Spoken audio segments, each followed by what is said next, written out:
तो इसलिए हमारे यहाँ वो पुचका पानी पूड़ी बेचने वाले प्रायः वो यूपी वाले भैया वगैरह होते हैं, और हमारी गुजराती महिलाएं, बहनें, मौसियाँ सब जाती है पानी पूड़ी खाने के लिए। तो फिर उसके साथ हिंदी में जो बात करती है हमारे यहाँ की मौसियाँ, वो देखने लायक होती, सुनने लायक होती। भैया अच्छा अच्छा पूड़ी लेना, उसमें पानी ठीक से भरना, तुम ठीक से पानी भरता नहीं है, पसी रगेड़ा उतरता है।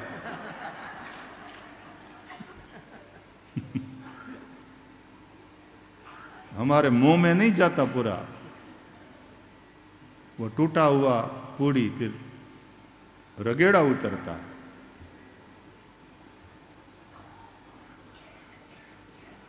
भाषा नहीं भीड़ की भी लागे। भेल खाते हो ना, भाषा की भेल बड़ी चटपटी होती है, मजा आता है। तो गुजरातियों की अंग्रेजी, हम भी अंग्रेजी बोलते हैं तो सीधे हमारे एक्सेंट, तो बाहर वाले तो हंसते हैं, एंजॉय। देखो बाहर वाले जब गुजराती बोलते हैं ना, तो चाहे जितनी अशुद्ध हो लेकिन फिर भी अच्छी बहुत लगती है, मीठी लगती है ना। और भीतर से भाव रहता है कि हमारी भाषा बोल रहे हैं, तो एक आत्मीयता का भाव होता।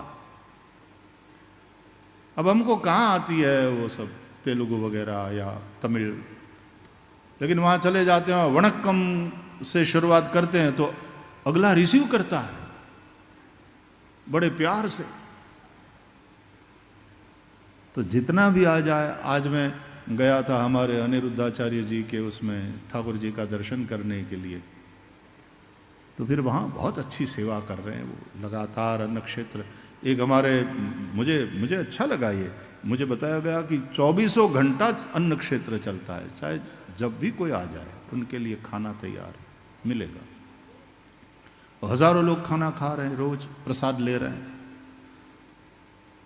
तो हमारा तो सौराष्ट्र में एक बड़ा प्राचीन अन्न क्षेत्र है ही है, लेकिन मुझे लगता था कि वही 24 घंटा वाला एकमेव अन्न क्षेत्र है, लेकिन आज यहाँ पर भी वो 24 घंटा वाला अन्न क्षेत्र देखा तो बड़ा अच्छा लगा।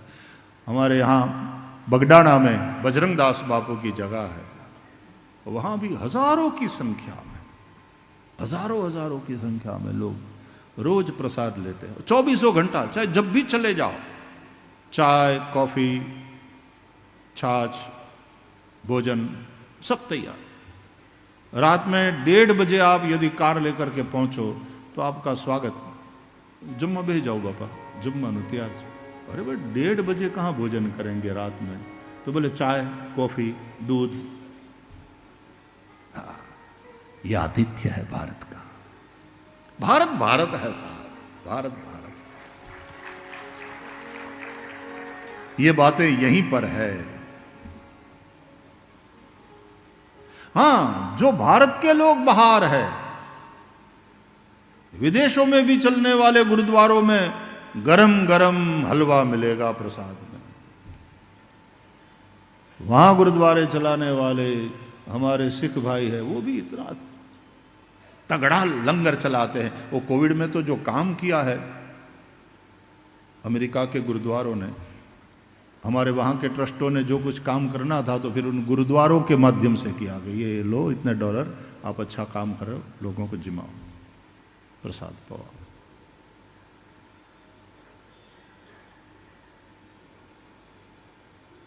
अन्नदान, अन्नदान उसकी बड़ी महिमा। ज्ञान देने के लिए तो अगले की पात्रता देखना पड़ता है, कुपात्र को नहीं दिया जाता। इदंते ना तपस्काय ना भक्ताय कदाचन।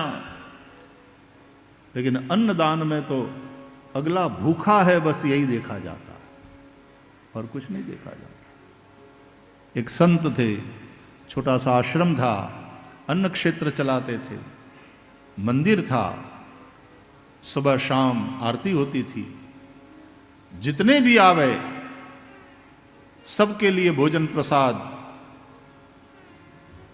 सबको मिलता था।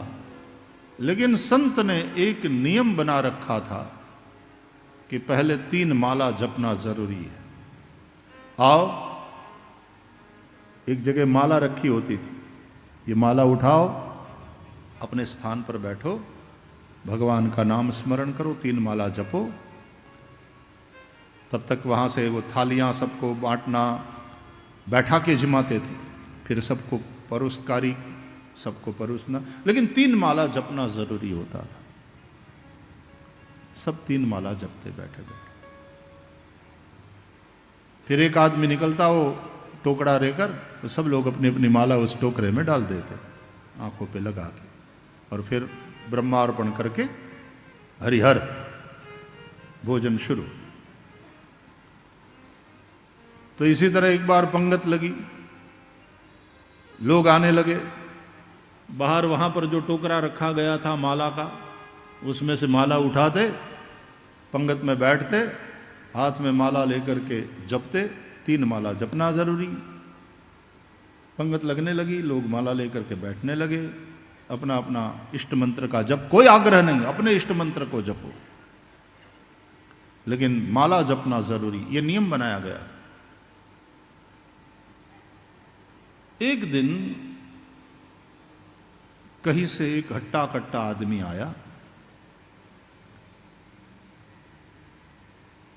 न कोई सत्संग से उसका लेना देना, न साधु संतों से लेना देना, न धर्म से उसका कोई वास्ता। वो आया एकदम छाती निकालते हुए, और अपनी ही अदान में, वो दादागिरी, गुंडागिरी, जो भी कहो, आकर के बोला, ऐ महात्मा, इधर खाना खिलाते हो क्या सबको? तो बोले, हाँ भैया, सबको प्रसाद मिलता है, भूख लगी है, खाना लाओ। बोले, आओ, पधारो, बैठो। वो जब अंदर जाने लगा, सुनो, पहले ये माला लो। बोले, इसका क्या करना है? बोले, ये जपना है, तुम जपो, तुम्हारा काम है, हम तो खाना खाने आए हैं, खाना दो। तो बैठ गया जाकर के। तो उस संत ने कहा कि भाई देखो, आश्रम का नियम है, पहले माला लेकर के 3 माला जपना जरूरी है, फिर सबको खाना मिलता है, तुमको भी मिलेगा। बोले, मैंने बोला ना, माला वाला जपना हमारा काम नहीं है, वो तुम साधुओं का काम, तुम करो वो, हम तो खाना खाने के लिए आया है, क्योंकि हमने सुना कि तुम खाना खिलाते हो सबको। बोले, नहीं भैया, नियम है, बिल्कुल खाना मिला, बिल्कुल प्रसाद मिलेगा, प्रसाद सबके लिए है, लेकिन नियम है, पहले 3 माला जपना है, जो माला नहीं जपोगे तो नहीं मिलेगा, नहीं मिलेगा तो नहीं खाना है। उठ करके वो चला गया। और संत ने कहा कि शिव शिव शिव शिव, कैसे नास्तिक लोग होते हैं, कैसी बुद्धि में जड़ता है। भूखा रहने के लिए तैयार है वो, लेकिन नाम जपने के लिए तैयार नहीं। राम नाम में आलसी, भोजन में होशियार, तुलसी ऐसे जीव को बार बार धिक्कार। राम राम राम राम। तुलसीदास जी को याद करते हुए महात्मा बोले, करुणा से भर गए, भजन नहीं करना है बस। कैसा हो गया है इंसान। खैर, बाकी पंगत में बैठे हुए लोगों ने माला जपी, भोजन की परोसकारी हुई, लोगों ने प्रसाद पाया। उस शाम को जब संत नित्य नियमानुसार मंदिर में ठाकुर जी की आरती उतार कर फिर स्तुति कर रहे थे, तो ठाकुर के आंख में आंख डालकर प्रभु का दर्शन करते हुए स्तवन कर रहे थे। पता नहीं क्यों आज संत का मन विचलित था, और प्रभु का दर्शन किया तो ऐसा लगा जैसे मेरे मालिक आज प्रसन्न नहीं है। जो प्रसन्नता मुझे प्रभु के मुखारविंद पर रोज दिखती थी, उनका दर्शन करके मैं प्रसन्न हो जाता था, आज वो प्रसन्नता प्रभु के मुखारविंद पर नहीं।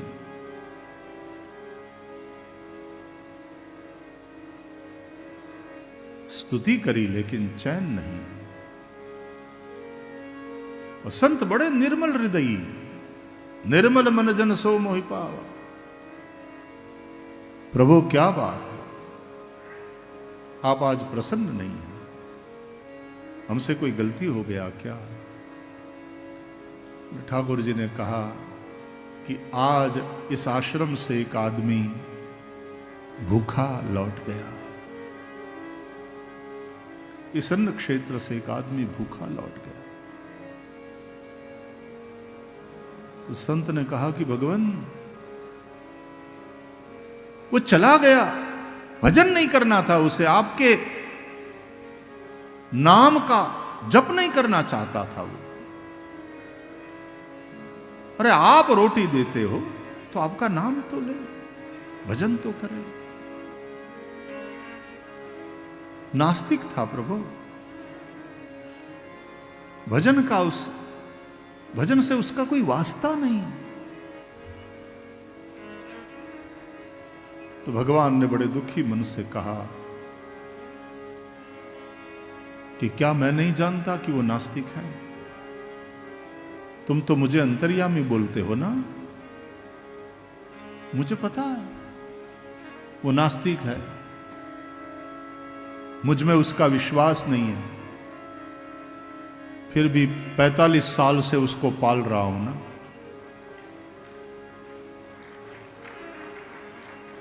जिसको मैं 45 साल से निभा रहा हूं, उसको तुम एक टंक के लिए नहीं निभा सके।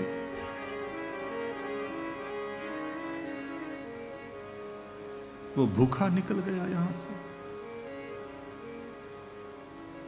और साधु की दोनों आंखों से अश्रु की धारा। प्रभु से क्षमा मांगी।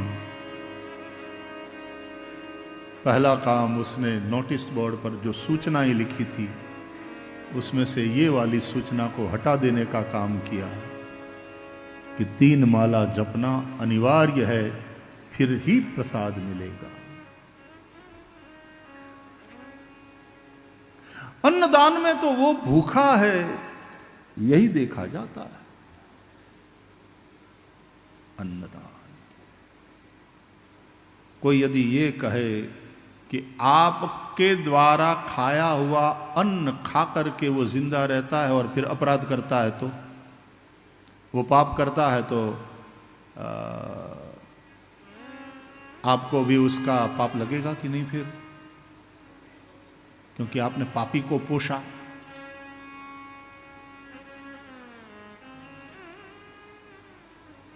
आपके पेट्रोल पंप से एक आदमी ने पेट्रोल भरवाया और उस गाड़ी को ले जा करके उसने चोरी करी या एक्सीडेंट किया या किसी को मार डाला, तो क्योंकि आपने पेट्रोल भर के दिया था तो आप पकड़े जाएंगे।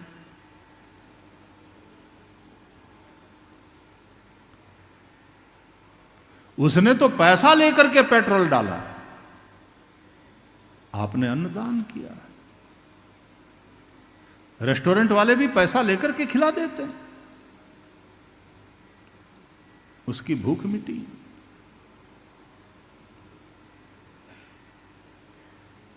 तो हमारे ये जो महापुरुषों की करुणा है, वो जो परमार्थ की वृत्ति है, कुंभ के मेले में लाखों लोग रोज प्रसाद लेते थे और महात्माओं के शिविर में ऐसे ऐसे भंडारे चलते थे। कोई पूछने वाला नहीं था कहां से आ रहे हो, आओ प्रसाद पाओ। वहां पढ़ने वाले बच्चे वो मैस में नहीं खाते थे जब तक कुंभ चला, शिविरों में ही। और मैंने तो सुना ये कि उन युवा बच्चों के मोबाइल में एक उन्होंने ग्रुप बना लिया था, तो उसमें वो डाल देते कि ये वाले भंडारे में आज जलेबी है, इधर आ जाओ।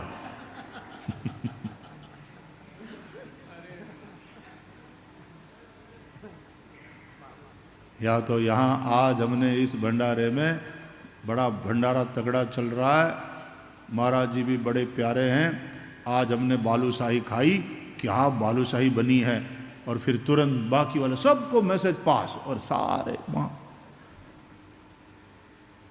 सब प्रसाद पाते थे और साधु संत सब प्रेम से पवाते थे। ये हिंदुस्तान है, ये हमारा भारत है। यहां सारे बच्चे भारत मां की संतान हैं। आओ प्रेम से पाओ, मन करे तो हरि गुण गाओ। विदेश में एक बार मैं घूम रहा था, कहीं जा रहे थे हम मोटर कार से, तो एक चर्च के बाहर एक, वहां भी सूत्र लिखे होते हैं ना, तो बड़े अक्षरों में सूत्र लिखा था, मुझे अच्छा लगा, याद हो गया। लिखा था, I don't question your existence God. परमात्मा कहता है, तुझको लेकर के मेरे मन में कोई शंका नहीं है, तेरे होने को लेकर मेरे मन में कोई संशय नहीं है। भगवान के होने को लेकर हमारे मन में संशय हो तो हो, लेकिन हमारे होने में भगवान को कोई संशय नहीं। और इसलिए हम उसकी चाहे पूजा करें न करें, उसका भजन करें न करें, क्योंकि हम उसको मानते नहीं, लेकिन वो तो हमको मानता है ना, इसलिए वो सतत हमारा भजन करता है।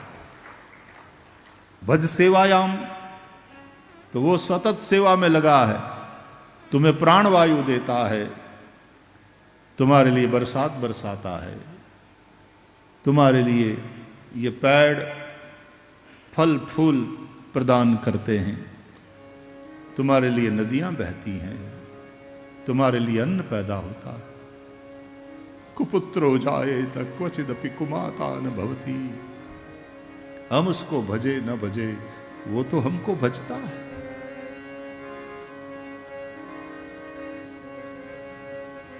इसलिए जो कृतज्ञ नहीं है, नमक हराम नहीं है, जो कृतज्ञ है, थैंकफुल है,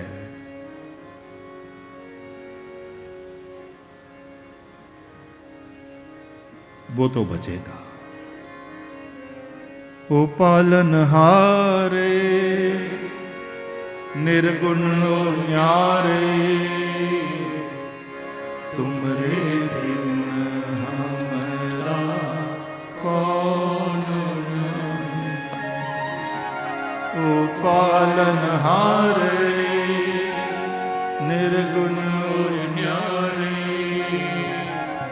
तुमरे बिन हमरा कौन नहीं। हमरी उलझन सुलझाओ भगवन, तुमरे बिन हमरा कौन नहीं। ओ पालनहारी निर्गुण न्यारे, तुमरे बिन हमरा कौन नहीं।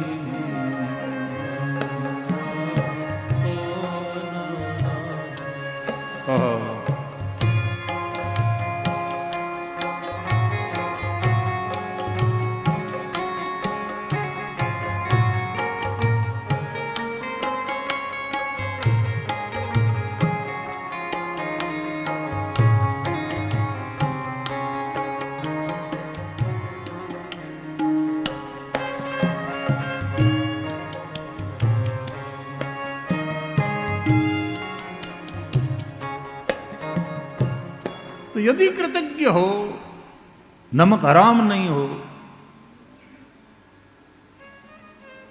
तो भजो। दूसरे तत्व ज्ञान की या वेदांत की जरूरत नहीं है, केवल इतनी सी बात समझना जरूरी है कि कोई एक हमको प्यास लगी और पानी का गिलास दे करके हमारी प्यास बुझाता है, तो भी हम उसको थैंक यू कहते हैं, यदि संस्कार है।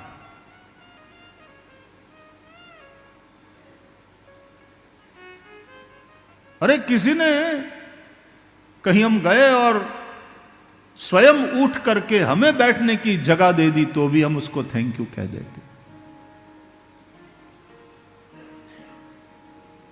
तो जिसने संसार में हमारे लिए जगह बनाई, जो निरंतर हमें पालता है पोसता है, यह जीवन पल पल जिनकी कृपा से चलता है, उनको थैंक यू कहने के संस्कार यदि हमारे में नहीं है। इसलिए तुलसीदास जी थोड़े चिढ़ करके बोल रहे हैं कि तुलसी ऐसे जीव को बार बार धिक्कार।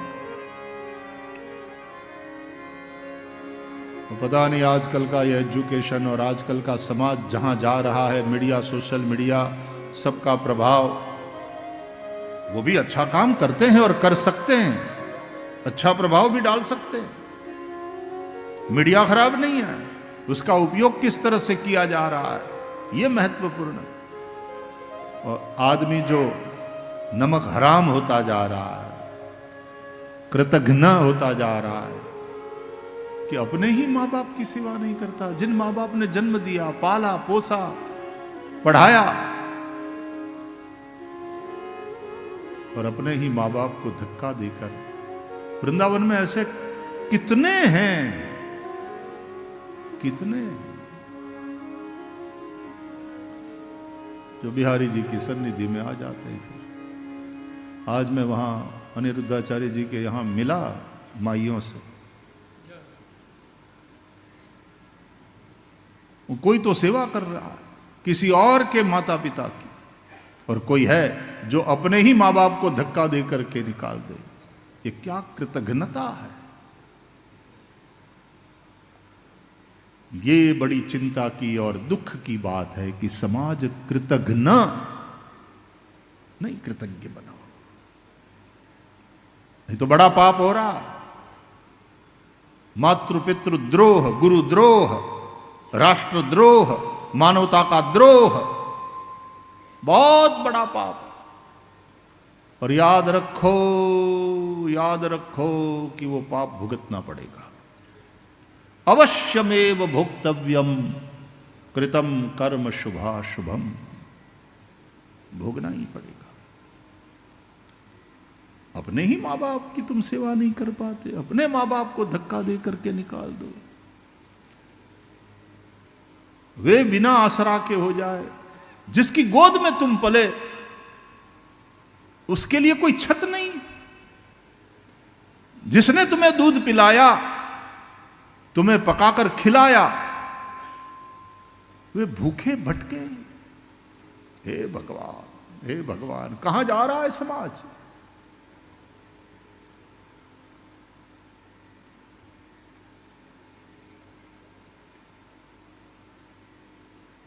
ये जो उपयोगितावाद बढ़ता जा रहा है ना,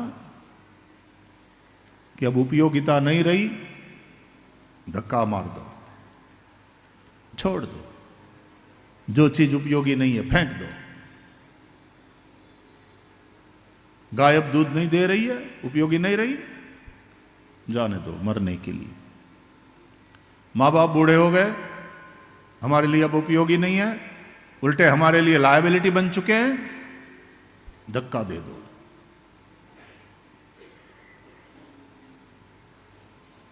इस कृतघ्नता को ईश्वर माफ नहीं करता। तुम ईश्वर को चाहे ना भजो तो ईश्वर को उतनी बुराई नहीं, बुरा नहीं मानता हो। मैंने कहा ना कि वो चाहे मुझे भजे या ना भजे, 45 साल से उसको संभाल रहा हो ना, वो आदमी 45 साल की उम्र का हो गया। ठाकुर जी ने किसी न किसी तरह उसे संभाला है। जिसको मैं 45 साल से संभाल रहा हूं, तुम उसको एक टंक के लिए नहीं संभाल पाए। तुम भगवान को न भजो, भगवान की सेवा पूजा न करो तो भगवान को उतना बुरा नहीं लगता। लेकिन यदि तुमने माँ बाप की सेवा नहीं करी, उन माँ बाप को नहीं संभाला, तो उसकी सजा तो मिलेगी, निश्चित रूप से मिलती है।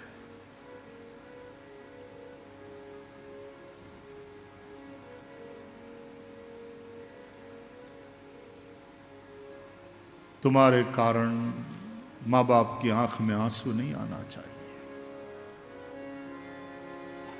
आप सब लोग तो समझदार ही हो, लेकिन ये मीडिया के माध्यम से जहाँ तक पहुँच रहा है, कोई कोई मुझे कहते आप लोग बोलते तो रहते हो लेकिन आपको सुनता कौन है? जिनकी सत्संग में रुचि है वही ना, वो प्रायः माँ बाप को धक्का नहीं देते। प्रायः हो सकता है उसमें से भी कुछ लोग, चाहे कारण जो भी रहा हो,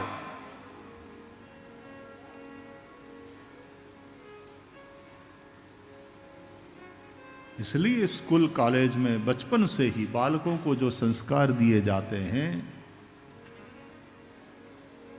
उसको कृतज्ञ बनना सिखाओ। बचपन से ही जो मम्मी सिखाती है, बेटा अंकल ने टॉफी दी आपको, थैंक यू बोलो, थैंक यू बोलो। मंदिर में जाओ और वहां भेंट पेटी में कुछ भेंट करो तो अपने बच्चों के हाथों से डलवाओ, वो भेंट करवाओ। बचपन से ही उनको देने की आदत पड़ेगी। और फिर कभी मंदिर में तुम गए और तुम यदि वही खुद कहेगा पापा इसमें डालने के लिए लाओ। उन्हीं के हाथों साधु संतों के चरणों में रखवाओ। और वो यदि कर रहे हो तो अच्छी बात है, पर्याप्त नहीं है। एक बात और करनी है जो सबसे ज्यादा जरूरी है, कि भगवान ने तुम्हें दिया है, कार में जा रहे हो, बच्चों के लिए आपने अच्छे दुकान से खिलौने खरीदे, एक आध दो एक्स्ट्रा और ले लो, तुम्हारे पास पैसा है, और वापसी में कहीं फुटपाथ पर कोई गरीब के बच्चे दिखाई पड़े, कार रोको, बच्चे के साथ उतरो और अपने बच्चों से कहो चलो शेयर करो उन बच्चों के साथ।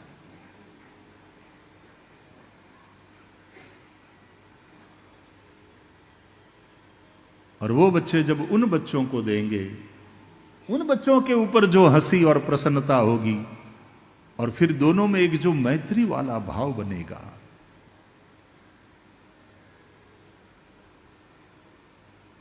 बांटो। संपत्ति बांटने के लिए, संग्रह करने के लिए नहीं।